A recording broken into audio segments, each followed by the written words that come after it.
ఆంధ్రప్రదేశ్ ముఖ్యమంత్రి నారా చంద్రబాబు నాయుడు తన దావోస్ పర్యటన తొలి రోజున జ్యూరిచ్లో భారత రాయబారి మృదుల్ కుమార్తో నిర్వహించిన సమావేశం అత్యంత ఫలప్రదంగా సాగింది. ఈ భేటీలో మంత్రి నారా లోకేష్ కూడా పాల్గొని ఆంధ్రప్రదేశ్ను అంతర్జాతీయ పెట్టుబడుల కేంద్రంగా మార్చే ప్రణాళికలను వివరించారు. ఏపీలో pharma, medical devices, railway components, hardware మరియు R&D కేంద్రాలను ఏర్పాటు చేసేందుకు స్విట్జర్లాండ్ కంపెనీలతో చర్చలు జరపాలని సీఎం భారత రాయబారిని కోరారు. రాష్ట్రంలో ఏర్పాటు చేస్తున్న AI యూనివర్సిటీ మరియు స్కిల్లింగ్ సెంటర్లతో స్విస్ యూనివర్సిటీలు సహకరించాలని కోరారు. ముఖ్యంగా లిచ్టెన్స్టైన్ దేశంలో AI ప్రగతిపై రాయబారి వివరించగా, ఫిబ్రవరిలో భారత్లో జరిగే AI సదస్సుకు ఆ దేశ ప్రతినిధులను ఆహ్వానిస్తామని సీఎం తెలిపారు. 2025లో సీఎం చంద్రబాబు చేపట్టిన దావోస్ పర్యటన ద్వారా ఆంధ్రప్రదేశ్కు సుమారు 2 లక్షల కోట్ల రూపాయలకు పైగా పెట్టుబడులు రావడం గొప్ప విషయమని రాయబారి మృదుల్ కుమార్ కొనియాడారు.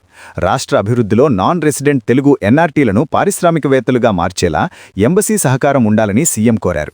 అంతర్జాతీయ కంపెనీలకు అవసరమైన అత్యున్నత నైపుణ్యం కలిగిన మానవ వనరులను అందించేందుకు ఏపీ సిద్ధంగా ఉందని మంత్రి లోకేష్ తెలిపారు.